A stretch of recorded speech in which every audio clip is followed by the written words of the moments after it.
안녕하세요. 신우가 제 폰을 던져서 액정을 깨뜨린 바람에 뜻밖의 2억을 벌게 된 이야기 궁금하시죠? 그럼 시작할게요. 저보다 2살 어린 손 아래 신우와 저는 결혼 초반 때까지 정말 친했습니다. 나이도 엇비슷하고 서로 웃음 코드도 잘 맞았거든요. 그리고 서로 선 지켜가며 잘 지냈어요. 초반에는 말이에요. 게다가 제 남편도 은행원이고 신우의 예비 신랑도 지점만 다른 같은 은행원이라 우린 공통 주제도 참 많았죠. 결혼도 저희 부부는 굉장히 수월하게 한 편이라 양가 트러블 한 번 없이 스무스하게 진행되었기에 신우랑 얼굴 붉힐 일도 전혀 없었어요.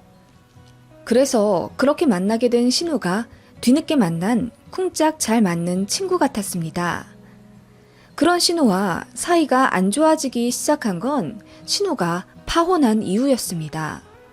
신우의 예빈 신랑이 같은 회사 여직원과 바람이 난 걸 제 남편이 건너 사람들에게 듣게 된 겁니다.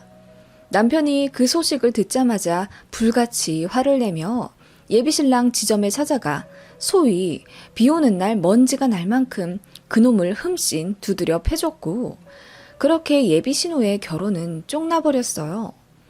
어찌 보면 조상신이 도와준 거나 마찬가지죠. 상처받은 건 어떻게 표현할 수는 없겠지만 아무튼 바람둥이를 미리 쳐낸 거잖아요. 물론 예식장이며 스드메 예약금 등등 물어내야 할 돈이 500만 원은 되지만 그래도 파혼보다는 이혼이 낫지 않겠어요? 저희 모두 신우이를 열심히 달래며 앞으로 더 좋은 사람 만날 거라고 위로해 주었지만 신우이는 큰 상처를 받았는지 그 이후로 남자를 만나지 않더군요. 그리고 정말 이상하게도 그 불똥이 저희 부부에게 돌아왔습니다. 그놈 바람둥이인 거 같은 직장 다니는 제 남편이 진작 알려면 얼마든지 알 수 있지 않았겠냐면서 여동생한테 관심이 없었다는 둥. 그놈이 작정하고 숨기고 바람 피운 걸 제 남편이 어찌 아나요? 아무튼 그렇게 제 남편에게 술 먹고 꼬장 부리며 운 적도 여러 번이고 제가 남편이랑 이야기하는 것조차 본인 신경에 거슬리는지 걸핏하면 가자미 눈을 뜨고 저를 째려보더라고요. 아이들 문제로 저한테 시비도 엄청 걸고요. 그 전에 편하게 지냈던 게 오히려 독이 되었는지 신우가 저한테도 선을 넘어가더군요. 파혼하고 한 1년 정도는 저희도 신우를 많이 이해해 주려고 했죠. 얼마나 충격이 크고 상심이 깊겠어요. 그냥 헤어진 것도 아니고 파혼한 건데. 그런데 이건 뭐 날이 갈수록 도가 지나치더라고요. 본인 파혼한 게 왜 저희 때문이죠? 그럼 그때 남편이 모른 척 넘어갔어야 했는지요? 이건 뭐 이래나 저래나 저희는 만만한 샌드백인 거예요. 남편도 참다 못해 신우에게 화를 내며 이제 화풀이 좀 그만하라고 하니 신우가 그럼 연 끊자고 하더군요. 저희가 매달릴 것도 없잖아요. 심지어 시부모님도 신우한테 그만 좀 하라고 할 정도인데 그냥 그대로 연 끊었죠. 명절에도 일부러 안 마주치게 스케줄 조정해서 시댁 갔고요. 그렇게 한 2년 지났나? 시부모님이 그러시더라고요. 신우이가 결혼한다고. 결혼하고 싶다고 하면서 거의 매주 선보러 다니더니 급하게 만난 남자와 결혼을 한다더군요. 남편은 여동생이랑 연은 끊었어도 걱정이 안 될 리가 있겠어요? 그래서 괜찮은 사람 맞냐고 신우이 붙잡고 물어봤죠. 괜찮대요. 좋은 사람이래요. 나이는 신우보다 6살 많고 한번 이혼하긴 했어도 애는 없고 사업하는 사람이라 돈도 잘 번다면서. 남편이 그 사람 좀 만나보고 싶다고 하니 또 저번처럼 자기 결혼 파혼시킬 거냐면서 말도 안 되는 트집을 잡으며 못 만나게 하더군요. 남편이 열받아서 마음대로 하라고 했고 저희는 신우네 상견례도 못 갔어요. 신우가 저희 오지 말라고 했거든요. 아무튼 그렇게 신우는 번갯불에 콩 구워 먹듯이 결혼했고 결혼하자마자 아이 생겨서 낳더군요. 그런데 신우네 집에 문제가 생겼습니다. 알고 보니 신우 남편, 그러니까 서방님이 신우 산후조리원 있을 때 몰래 도박장에 드나든 걸 신우가 알게 된 거예요. 알고 보니 사업한다는 것도 거의 가라였고 한 달 수입이란 게 거의 없다고 봐야 하는 그냥 사기꾼이었죠. 그거 알고 나니 진짜 시댁 뒤집어졌습니다. 시부모님은 아이 우리가 키울 테니 이혼하라고 했는데 이게 웬걸. 신우는 무슨 생각인지 이혼 안 한다고 하더라고요. 예전에 파혼 한 번 해서 가뜩이나 창피한데 이혼까지 하면 주변에서 본인을 패배자 취급할 거라며 그냥 쉬쉬하며 살겠다고 하더라고요. 저희는 말렸죠. 남는 의식하다가 본인 인생 다 말아먹는다고. 저도 신우한테 감정의 골이 좀 있긴 했지만 정말 안 말릴 수가 없었어요. 그럼에도 불구하고 신우는 본인 고집대로 이혼 안 했고 아무 일 없는 것처럼 살긴 했지만 솔직히 그렇게 불안정하게 시작된 과정이 잘 유지가 되겠나요? 신우네 많이 싸우더라고요. 경제적인 문제 때문에도 싸우고 시댁에서 집도 하나 해줬는데 돈 없다고 그거 팔아서 전세로 가더라고요. 그것도 참 뒤탈 많았죠.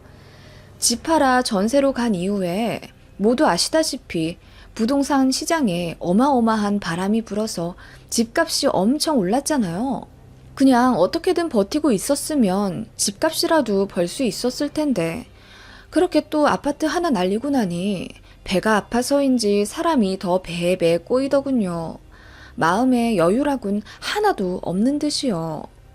당당한 만큼은 그 누구에게도 뒤지지 않았던 당찬 신우는 자신감은 어디 가고 자존심만이 남아 누가 본인에게 무슨 말을 하면 의중을 꼬아듣고 쌈딱처럼 달려들어 물어뜯더라고요. 예를 들어 아가씨 애기 낳고 나서도 살 하나도 안 찌고 날씬하네요.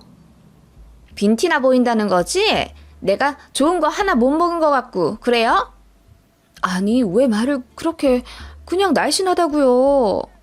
이런 적도 있었고요.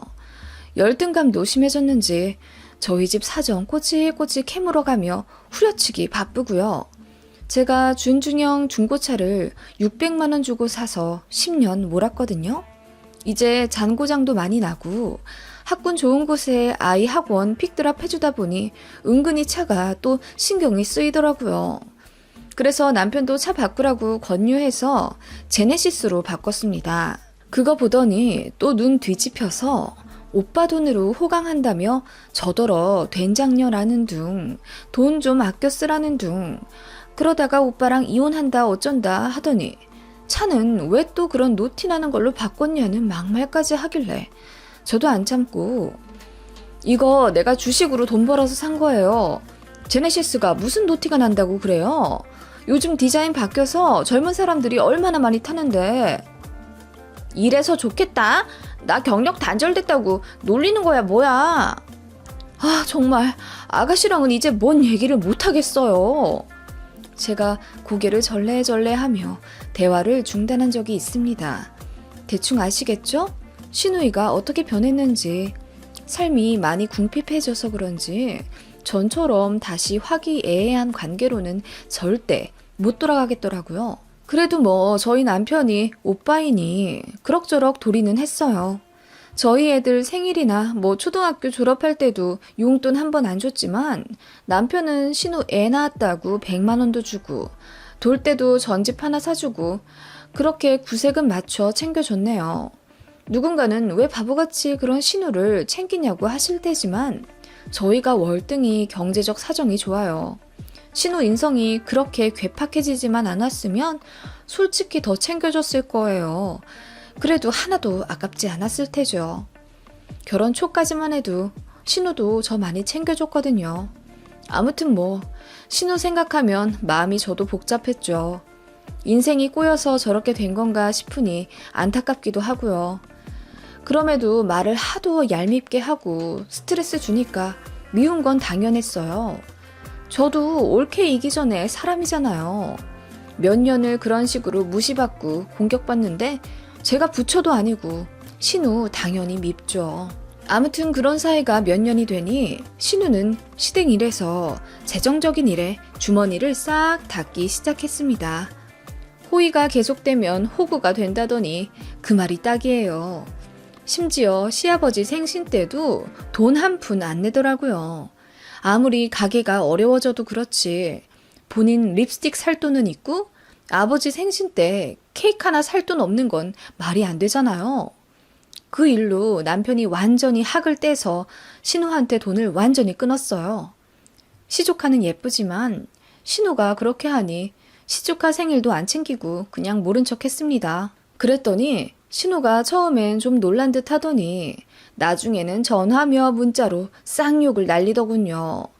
하나뿐인 조카 생일에 10원 한 푼 안 내놓는 게 말이 되냐면서 무슨 욕 하길래 남편이 같이 싸웠죠. 일방통행도 아니고 오빠라는 이유로 다 해줘야 하는 게 말이 되냐고 고마워하지도 않는 주제에 내놓으라 말만 많다 어쩐다 했고 그렇게 크게 싸운 적이 있네요.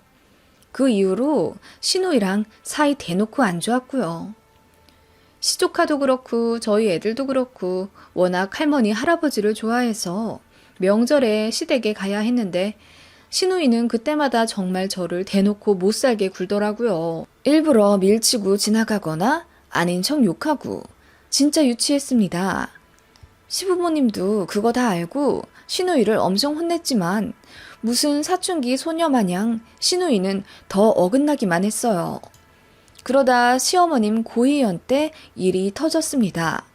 그날 평일 점심에 저희네가 고급 호텔을 빌려 일가 친척들 15분 정도 모셔서 식사를 대접했습니다. 모두 기분 좋아했던 그야말로 잔칫날이었습니다. 그때 한쪽 구석에서 표정 잔뜩 구기며 술만 퍼제끼던 신우이가 그 좋은 날 좋은 자리에서 부부싸움을 하더라고요. 애들 고모부가 에이씨 하고 소리를 지르며 문을 열고 빠져나갔고 순식간에 분위기는 싸해졌습니다. 신우이도 자리를 파하고 싶은 모양이던데 어머님 생신이니 그냥 참는 것 같더라고요. 그러다가 저희도 다른 친척분들이랑 한잔하며 인사하고 분위기 띄우고 있는데 갑자기 신우가 저를 탁 치며 얘기 좀 하자더군요. 당황스럽지만 보는 눈들도 많기에 일단 구석으로 갔더니 신우가 이러더군요. 올케, 요즘도 주식해? 그럼요. 요즘도 하죠, 당연히. 그렇습니다. 저는 전업 투자자예요. 결혼 전부터 했었던 주식인데 제가 생각보다 승률이 높더라고요. 재무제표 보는 눈도 있는지 기업도 잘 고르는 것 같고 무엇보다 그래프를 잘 봤습니다. 운이 8할이 나는 주식장에서 저는 단돈 3천만 원 굴려서 월 500만 원씩 벌었어요. 남편보다 많이 벌기도 했죠. 사실 그래서 저희 집이 좀 여유가 되는 거예요. 남편도 남편이지만 제가 많이 법니다. 신우도 그걸 알아요. 제가 한 달에 얼마 버는지 잘 알았는데 솔직히 저 그때보다 돈 훨씬 많이 벌기 시작했었거든요. 남편이 이제 돈 많이 모았으니 투자금을 좀 과감하게 하자고 해서 저도 동의하고 시드를 3천에서 5천만 원으로 늘렸어요. 그 돈으로 단타 치니 조금만 수익률을 얻어도 100, 200은 금방이더군요. 뭐 이럴 때도 당연히 있긴 했지만요. 아무튼 저는 그렇게 15년째 주식을 하고 있었습니다. 올케가 또 조르더군요. 종목 하나만 알려달라고. 항시 거절하다가 못 이기고 기업을 몇 개 알려준 적은 있는데 올케가 들어가고 나오는 타이밍을 매번 놓쳐요. 제가 몇 번 지금 매도하라고 알려주기도 했는데 수익률 올라가니 욕심난다고 덧벅이다가 마이너스 본 적도 있거든요. 그런 식으로 제 말을 안 듣고 본인 맘대로 하니 어떻게 수익이 나겠어요. 그래서 저도 그 다음부터는 거절하며 안 알려줬었죠. 아무튼 자기 남편이 또 사고를 친 것 같은데 자기라도 돈을 벌어야겠으니 다시 주식을 시작하게 저더러 종목을 제발 알려달라는 겁니다. 그런데 부탁하는 사람의 태도가 영 아닌 거죠. 좀 알려줘요. 같이 좀 먹고 살자고요. 저번처럼 혼자 먹고 나오지 말고 저한테도 딱 언제 나와야 한다고 정확하게 좀 말해줘요. 뭐라고요? 내가 떠먹여줘도 그 숟가락 걷어차버린 게 누군데요? 그래놓고 나한테 책임지라고 화냈죠? 싫어요. 그때 안 알려준다고 하니 알겠다고 했잖아요. 그리고 지금 이 태도 뭐예요? 나한테 정보 맡겨놨어요? 제가 냉담하게 대답하자 신우이가 얼굴이 울그락불그락하며 혼자 열받아 어쩔 줄은 모르더라고요. 숙여 들어오긴 싫고 돈은 벌고 싶고 아주 미치겠는 모양이더군요. 그러더니 제 폰을 좀 달라더라고요. 어플 들어가서 제가 지금 어디에 넣고 있는지 확인을 좀 해야겠대요. 황당했죠. 절대 안 된다고 하니 급기야 억지로 빼앗아가려는 거예요. 저희의 티격태격 말싸움은 급기야 몸싸움으로 벌어졌고 뒤늦게 멀리서 시부모님이랑 남편이 달려왔지만 신우이의 폭주는 거기서 터져버렸습니다. 아유 신경질나. 그래 혼자 잘 먹고 잘 살아라 니네. 하더니 제 폰을 빼앗아 그야말로 내동댕이 쳐버리는 거 있죠. 순식간에 시어머님 생신 파티가 아수라장이 되었고 신우는 술 냄새 폴폴 풍기며 그대로 자리에 주저앉더라고요. 뒤늦게 제 폰을 잡아드니 액정이 완전히 나가서 뭘 눌러도 잘 되지도 않더라고요. 황당함도 잠시. 어머님 생신 파티 끝나고 매도해야 할 종목이 있었거든요. 확신이 생겨서 남편과 거의 한 달의 깊은 상의 끝에 3억을 넣어놓은 요즘 화제가 되고 있는 그 반도체 기업이었고 여러분도 알다시피 한번 상을 쳐서 이미 수익이 20% 정도 쌓여있는 종목이었습니다. 이럴 경우 또 갑자기 하락하는 경우가 있어서 중간중간 폰 확인하면서 장 마감 전에 반드시 팔아서 마무리 지어야겠다고 계획했는데 당장 매도할 수 있는 유일한 수단인 핸드폰이 이렇게 망가져버린 거죠. 그야말로 똥줄이 탔습니다. 일단 바로 매도를 하려고 공인인증서 비번을 치는데 액정이 깨져 있으니 잘 눌러지지가 않더라고요. 비밀번호를 여러 번 틀리게 되었고 그 결과 로그인을 전혀 못하게 되었습니다. 그 난리 때문에 뒤늦게 시계를 확인하니 거의 3시가 다 되어가고 있었고 조금 있으면 장 마감에다 은행까지 영업이 끝나는데 진짜 눈앞이 캄캄하더라고요. 이러다 갑자기 하락하면 어쩌나 싶었고요. 한숨이 나더라고요. 조금 손해를 보는 한이 있더라도 그냥 어머님 생신 파티는 여기서 더 분위기 망치지 말아야겠다 싶어서 아무 내색 안 하고 뒷수습했습니다. 남편 폰으로 확인하니 아니나 다를까 장 마감 전에 엄청 내려가 있더라고요. 거의 10% 정도요. 아까 팔았어야 했는데 먹을 수 있었던 몇 천만 원이 허공으로 날아갔더라고요. 뒤늦게 후회했지만 어쩔 수 없다 생각했죠. 당장 손 쓸 수가 없었으니 말이에요. 그때는 금요일이었고 이미 은행도 문을 닫은 상태였으며 저는 하필이면 노트북이 고장나서 몇 주간 핸드폰으로 매수 매도하던 날들이었습니다. 공인인증서까지 말썽이 되니 그야말로 미치겠더라고요. 제 주식은 내려가 있고 신우가 얼마나 원망이 되던지 주말 동안 그야말로 제대로 똥줄탄 상태로 있다가 월요일 은행으로 달려가 공인인증서 유효되기만을 기다렸고 바로 주식 프로그램부터 켰는데 저는 제 눈을 의심할 수밖에 없었습니다.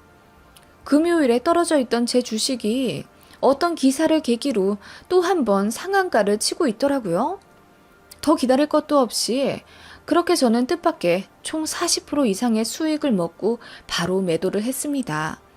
3억 넣어놨던 제 주식 계좌는 4억 8천이 되어 있더라고요. 거의 1억 8천을 번 거죠. 정말 날아갈 듯이 기뻤습니다. 만약 금요일, 그러니까 시어머니 생신 때 제 계획대로 팔았으면 이 돈 절대 못 맞았을 텐데 신우가 제 폰을 망가뜨렸기 때문에 매도를 제때 못했고 그건 저에게 큰 행운이 된 거였어요. 그때 신우에게 전화가 오더라고요. 제가 받으니 놀라면서 벌써 폰을 고쳤냐고 묻더군요. 혹시나 해서 전화해본 거라면서 미안하다고 할 줄 알았는데 신우가 한 말은 역시나였습니다. 옳게 알려주지 마요. 됐어. 나 그 말 하려고 전화한 거예요. 진짜 나를 거지로 알아도 유분수지. 그 정보 알려달라는 게 그렇게 고가웠어요? 아, 됐어. 알려줘도 안 들어 이젠. 아가씨, 고마워요. 뭐라고요? 아가씨 덕분에 나 2억 벌었네요. 무슨 말이에요? 그날 주식 매도했어야 했거든요. 그런데 아가씨가 내 폰을 망가뜨려서 그때 제때 못 팔았거든. 월요일 되니까 상한가 쳤네? 나 바로 팔았잖아요. 덕분에 아파트 전셋값 하나 벌었네요. 고마워요. 뭐라고요? 2억? 그러더니 신우가 혼자 흥분해서 막 소리를 지르더라고요. 울부짖는 것이 꼭 짐승의 포효 같았습니다. 좀 잠잠해져 있을 때 제가 한마디 하고 끊었죠. 핸드폰 수리비는 12만 원 나왔어요. 계좌 보낼게요. 오늘 안에 보내주면 좋겠어요. 그럼 끊어요. 하고 탁 끊었더니 전화가 엄청 오대요. 안 받았습니다. 왜 그렇게 꼬시던지. 아무튼 그렇게 저희 살떨리는 주식 매도는 성공적으로 끝났고요. 아이들 각각 계좌에 반씩 넣어줬네요. 남편도 정년까지 회사 다닐 수 있을지나 모르고 저도 주식 수익이 언제까지 날지 모르니 우리 아들들 나중에 장가갈 때 보태 쓰라고 따로 모아두고 있었거든요. 모처럼 수익이 많이 났기에 시댁과 친정에도 한턱씩 크게 냈고 저도 오랜만에 백화점 가서 니트 질 좋은 걸로 하나 샀어요. 장이 불안정해서 당분간은 주식 계좌 비워둘랍니다. 말 한마디로 천냥빚도 갚는다던데 우리 신우는 왜 그걸 모를까요? 저렇게 나오니까 진짜 돈 한 푼 주기도 싫네요.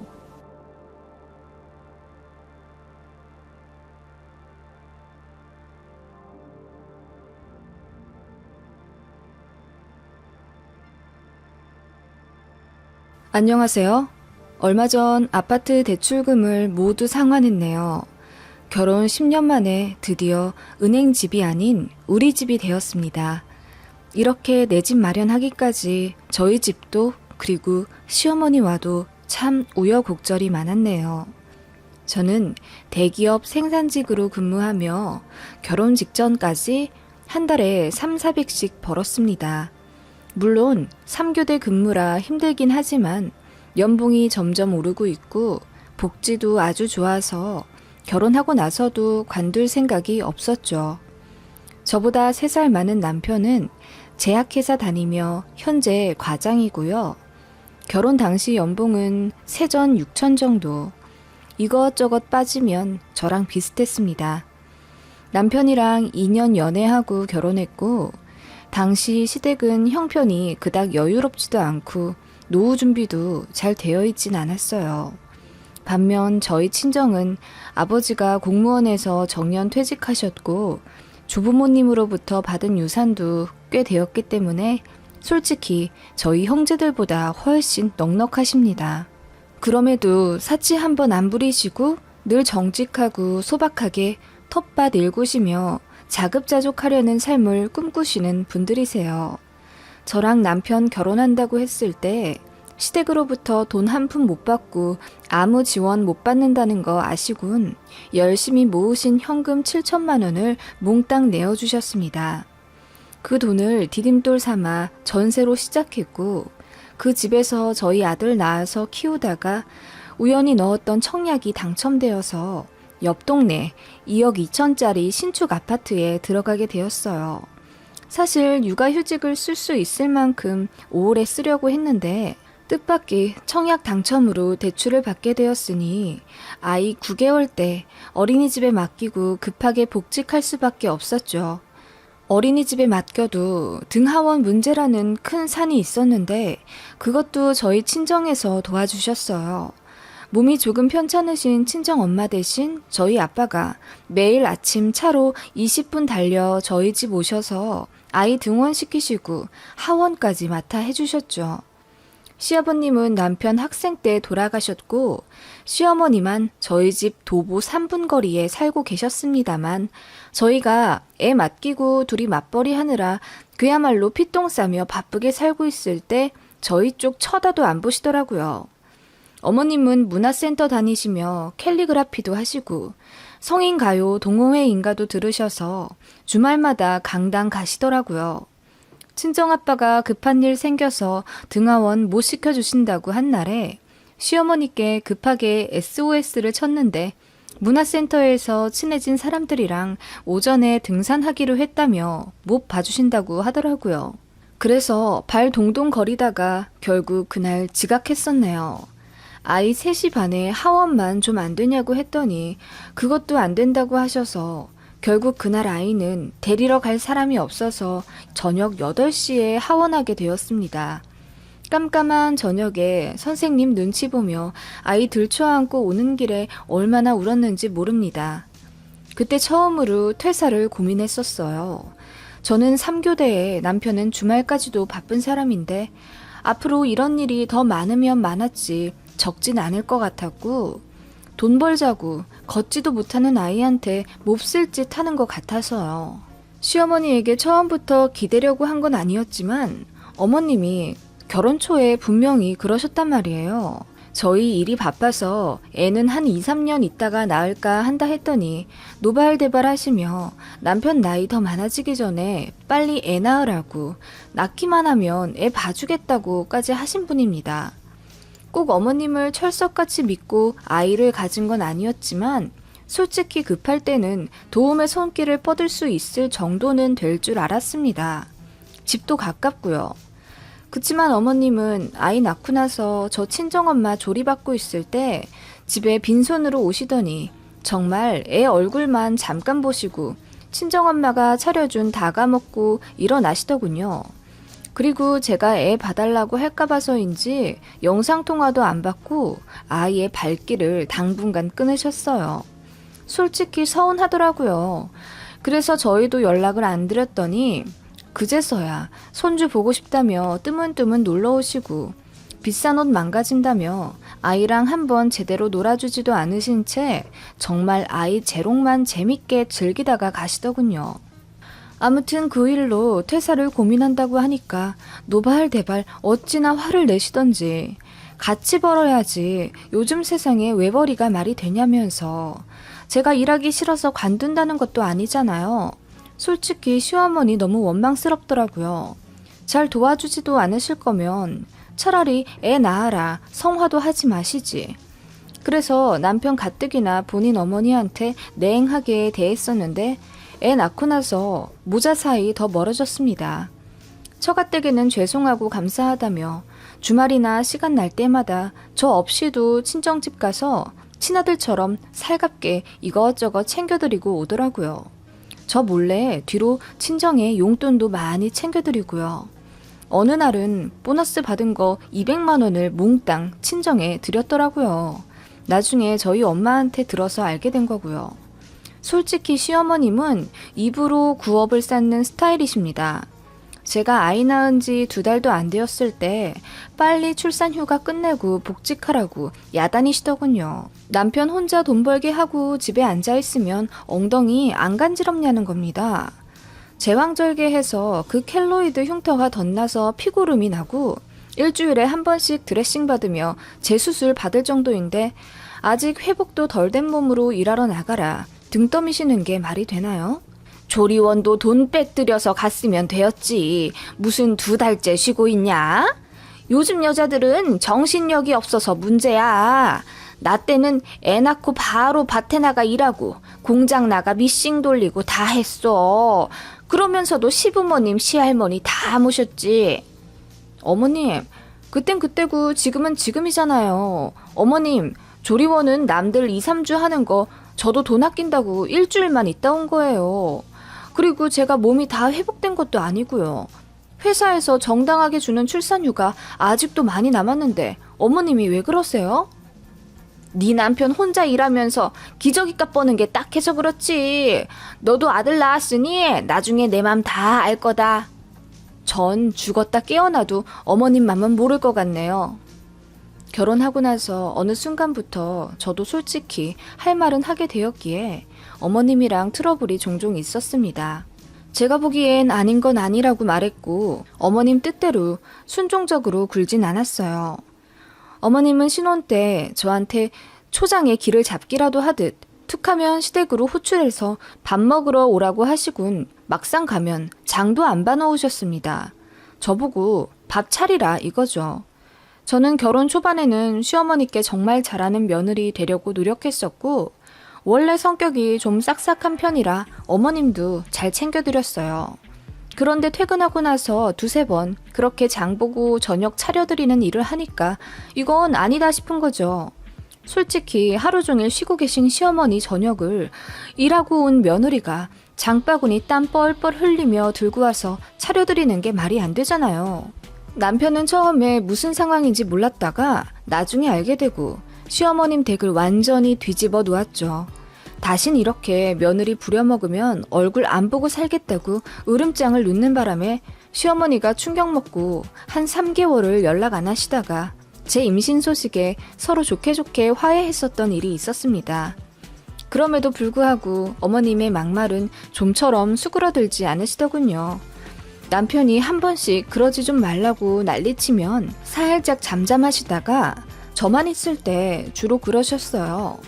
결혼 전에는 그냥 무난한 시어머니 상 같았는데 결혼하고 나서 어디서 무슨 소리를 들으셨는지 제 귀를 잡으려 하고 전에 없이 우리 아들 소리를 더 많이 하시더라고요. 남편은 제발 그러지 좀 말라고 하고요. 결혼 전엔 안 그러던 분이 왜 저러나 모르겠다며. 저는 처음에 어머님 하시는 말씀과 행동에 사사건건 스트레스 받았었고 그 때문에 위경련도 와서 응급실 간 적도 있습니다. 그래도 어머님은 딱히 변화가 없으셨고요. 어머님 신경 써봤자 나만 손해다 라는 생각에 그 이후론 어머님이 무슨 말을 하든 한 귀로 듣고 흘렸어요. 부당하게 대우하시고 시켜먹으려 하시는 건 제가 상황 잘 봐서 다 거절했고요. 어르신이라 도움이 필요한 건 어쩔 수 없기에 젊은 사람 손 필요한 일들은 흔쾌히 도와드렸죠. 사이가 안 좋다고는 해도 가까이 살기 때문에 저도 며느리로서 자식으로서 할 도리는 했다고 생각해요. 아무튼 그런 상황에 아이 3살쯤 될 무렵 청약에 당첨된 겁니다. 안 그래도 시어머니 때문에 스트레스 받아서 이사를 알아보던 차에 우연히 넣은 청약에 덜컥 당첨이 된 거죠. 저희가 맞벌이라 뼈 빠지게 같이 돈을 벌긴 했어요.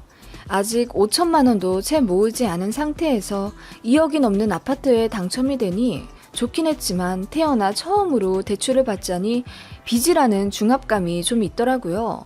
저희 부부가 좀 보수적이라 그런지 저희 청약됐다는 소리에 친정에서 너무나 기뻐하시며 갖고 계신 현금 또 긁어 모아 3천만 원을 보태주셨고 감사한 마음으로 나머지를 대출받았습니다.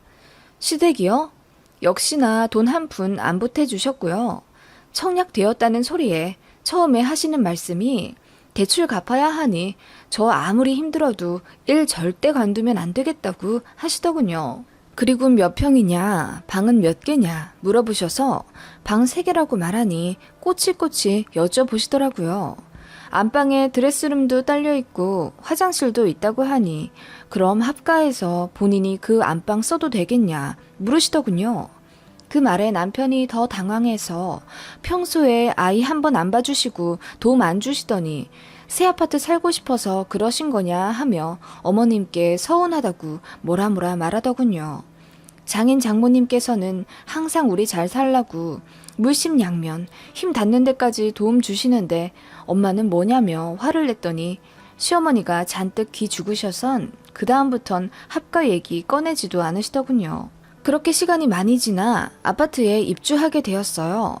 꿈에 그리던 새 아파트였고 아이는 많이 커서 유치원에 다니고 저는 3교대에서 낮에만 일할 수 있는 다른 부서 라인으로 바뀌게 되었습니다. 더는 친정아빠 도움 안 받아도 돼서 너무 좋더라고요. 그렇다고 해서 과업 시간이 줄어든 건 아니었고 단지 시간만 조정이 되는 거라 일이 안 빡센 건 아니었지만 제 손으로 아이 등원시키니 좋더라고요. 근데 퇴근하고 나면 진짜 파김치가 되었습니다. 너무너무 힘들었어요. 어머님은 한 달에 한 번 정도 저희 집에 오셔서 1박하고 가셨습니다. 새 아파트라서 그런지 내부도 좋고 주경도 좋다 하시며 여기 시니어 클럽, 그러니까 노인정 같은 곳이 있는데 거기 분들이랑도 친해지시더니 정말 저희 집에 거의 눌러 앉으시려고 하시는 걸 남편이 강력하게 차단해 겨우 한 달에 한 번 정도로 막았어요. 어느 날 어머님이 저희 출근 준비하시는 걸 유심히 보시더니 며칠 뒤 제게 이러시는 겁니다. 아침에 밥을 좀 제대로 해 먹으래도. 어머님, 아이 등원시키랴 저 출근 준비하랴 너무 바빠요. 아침엔 정말 무슨 정신인지 모를 정도로 바쁜데 어떻게 밥을 제대로 해 먹나요? 아니, 너 말고 우리 아들 말이야. 아침에 그렇게 일찍 나갔는데 어떻게 아침을 안 해줘? 니들 아침에 하는 거 보니까 우리 아들은 냉장고에서 약밥이랑 우유 하나 꺼내서 나가더라. 어머님, 그 약밥도 제가 퇴근하고 나서 잘 시간 아껴 손수 만든 거예요. 아이 아빠 챙긴다고 저도 좋은 거 다 넣어서 만든 거예요. 저도 일하랴, 애 챙기랴 너무 바빠요. 저 아침 안 먹는 건 못 보셨고요? 제가 뾰루퉁하게 말씀드리자 어머님이 잠시 우물쭈물 하시더니 이어 말씀하시더라고요. 네가 1시간 정도 일찍 일어나면 되잖냐. 네? 어머님, 저 7시에 퇴근해서 아이 학원에서 데리고 집에 오면 8시예요. 아이 아빠는 제때 퇴근도 못하고 저 혼자 정신없이 밥 먹이고 씻기고 공부 봐주면 10시고요. 남편이랑 같이 집안일 하고 나면 11시, 12시인데 어머님, 저는 아침에 눈 뜨고 나서부터 단 1분도 못 쉬고 전력 질주하다 나가 떨어져서 잠들어요. 그렇게 다시 7시에 겨우 일어나고요. 네 남편은 뭐 그럼 쉬니? 같이 집안일 한다며. 제 말이 그 말이에요. 저나 남편이나 똑같이 하루 종일 힘든데 왜 제가 더 희생하라 말씀하시는 거냐고요. 누가 더 힘들다 잴 수 없을 만큼 저도 충분히 고생하며 살고 있어요. 제 말에 어머님은 더는 할 말 없으신지 그냥 쩝 소리만 내시다가 이어 말씀하시더라고요. 그래도 네가 여잔데 집안일 더 하는 것도 맞고 네 남편 아침 차려주는 것도 맞다. 밤에 남편 집안일 시키지 말고 그냥 재워. 네가 더 해야지. 그래야 남편이 푹 자서 사회생활 잘하지. 어머님, 저는 사회생활 안 하나요? 저도 낮에 정신 똑바로 차리고 이래야 하는 사람이에요. 어머님 진짜 너무하시네요. 제가 언성을 높이자 어머님은 더 소리를 지르시대요. 남자랑 여자랑 어떻게 같냐? 좌우지간 네가 1시간 늦게 자고 1시간 일찍 일어나서 우리 아들, 아니 네 남편 좀 챙겨. 어머님의 막무가내 말씀에 저는 어안이 벙벙해서 그만 헛웃음이 났고 말이 안 통하는 시어머님이랑 더 이야기하고 싶지 않아졌습니다. 어머님은 집에 가셨고 저는 남편 퇴근하자마자 시어머님이 하신 말씀을 그대로 전달했죠. 어머님이 내가 당신보다 1시간 더 늦게 자고 1시간 더 일찍 일어나라 하시는데 당신 어떻게 생각해? 당신도 그렇게 생각해? 그 말에 남편이 못 믿겠다는 듯 헛웃음을 치더니 뭐? 그러다 당신 죽어. 아님 내가 이혼당하거나. 엄마는 아무래도 날 호래비 만들 생각이신가 봐. 하며 농담을 했고 제가 장난 아니고 어머님이 정말로 그렇게 말씀하셨다고 자세히 말하니까 얼굴이 울그락불그락 되어선 이젠 더는 못 참겠다고 하더군요. 그 자리에서 남편이 시어머님께 스피커폰으로 전화를 걸었고 시어머님이 전화를 받자 남편이 언성 높여 말했습니다. 엄마, 와이프한테 1시간 늦게 자고 1시간 일찍 일어나서 내 밥 해주라고 했다는 게 사실이야? 그래, 바보 등신 같은 놈. 결혼해서 아침 한 끼 못 얻어먹고 뭐 하는 거냐? 바보 등신 같은 놈 하나 더 있었네. 우리 아버지. 뭐? 이놈의 자식이 돌아가신 아빠한테 무슨 말이야? 우리 아버지도 아침 못 얻어먹고 다녔으니 바보 등신이시겠네? 심지어 엄마는 평생 전업이었잖아. 일 한 번 안 했으면서 우리 아버지보다 먼저 자고 아버지보다 늦게 일어나셨잖아. 그건 왜 그랬어? 남편의 그 말에 시어머니는 우물쭈물 아무 말 못하시더라고요. 남편이 이어 말했어요. 엄마가 엄마 인생 산다는 핑계로 나까지 방치하며 돌아다니시니 아버지는 퇴근하고 나서도 허리 한번 못 펴고 세탁기 돌렸고 아침에도 내 밥 차려서 보자기 씌워놓고 나가셔서 그 새벽에 비가 오든 눈이 오든 아빠는 새벽 5시에 일어나서 당신 아침은 안 드셔도 내 밥은 그렇게 차려놓고 나가셨다고. 엄마는 방에서 코 골고 주무실 동안 남편은 어느새 감정에 휩싸여 눈물을 흘린 채 소리를 지르고 있었습니다. 엄마, 우리 와이프가 나한테 그렇게 했으면 좋겠어? 그래서 우리 아버지처럼 과로사 했으면 좋겠냐고, 어? 그 말에 시어머니가 같이 울음을 터뜨리시며 하나뿐인 아들놈이 말로 지 엄마 죽인다며 오열하시더군요. 나쁜 자식아, 왜 네 아빠 얘기를 꺼내서 이 엄마 가슴에 칼을 꽂아. 그래, 엄마 때문에 아빠 죽었다. 됐어? 이제 속 시원해? 속 시원해. 그동안 우리 와이프가 착해서 그래도 나랑 엄마랑 사이 안 멀어지게 하려고 많이 참고 애썼는데 이제 내가 엄마 보기가 싫어. 와이프한테도 미안하고 우리 처가댁에도 내가 낯이 없어. 그 말에 어머님이 더욱 절절하게 오열하시더군요. 그리고 이내 미안하다고 사과하셨습니다. 과부되고 외로운데 하나뿐인 아들은 세장가 들더니 지 와이프하고 처가댁 뻔질나게 드나들면서 아들 빼앗긴 느낌에 툴툴댔었고 그 마음을 며느리도 안다고 생각하셨답니다. 철없는 거 본인도 아신다고 고치려 하지만 평생 그렇게 살아왔는데 잘 안 된다시며 처음으로 속내를 다 드러내놓고 엉엉 우시더군요. 남편도 북받쳐 오르는 눈물을 참지 못해 꺽꺽 울다가 당분간 보지 말자고 하고 전화를 끊더군요. 저는 남편의 어깨를 감싸 안아줄 수밖에 없었습니다. 그렇게 어머님은 며칠 뒤에 제게 미안하다고 이제 말 조심하고 소중하게 대해주겠다며 장문의 문자를 보내셨고 저는 그냥 시간 좀 더 흐르고 남편도 감정 잘 추스릴 때쯤 연락드리겠다고 했습니다. 그 이후로 반년 정도 서로 연락 안 타가 추석에 명절 핑계로 식사를 하게 되었어요. 어머님은 전과 다르게 많이 차분해지셨고 저에게도 말 조심하시더라고요. 그리고 생전 주지 않으시던 용돈도 50만 원이나 넣어서 제 아들 주머니에 꾸깃꾸깃 집어넣으시더라고요. 그 이후로도 종종 아들 계좌에 10만 원, 20만 원씩 계좌이체 해주셨습니다. 남편의 말 한마디에 어머님이 이렇게까지 변화하신 게 신기하기도 하고 시원하기도 하지만 어르신이니 한편으론 마음이 좀 찡하달까? 그렇네요. 남편은 어머님과 아직도 서먹서먹하지만 그래도 해야 할 도리는 해가며 그렇게 지내고 있습니다. 저는 어머님으로부터 더는 스트레스 받을 만한 일도 없고요. 뼈 빠지게 맞벌이해서 아들 학원비도 부족하지 않게 대주고 집 대출도 다 갚았습니다. 아들놈은 훌쩍 커서 더 이상 아기 때처럼 손이 많이 가지도 않고요. 그럭저럭 모든 것이 안정적으로 되어가는 느낌에 저 역시 전보다 한결 여유로워졌네요. 대출금 상환하고 나니 이런저런 일들이 떠올라 글을 한번 써봤어요. 쓰다 보니 시어머니와의 고부 갈등 내용이 돼버렸네요. 아무튼 지금은 뭐 표면적으로는 사이 괜찮습니다. 쓰다 보니 조금 두서가 없었네요. 끝까지 봐주심에 감사드려요.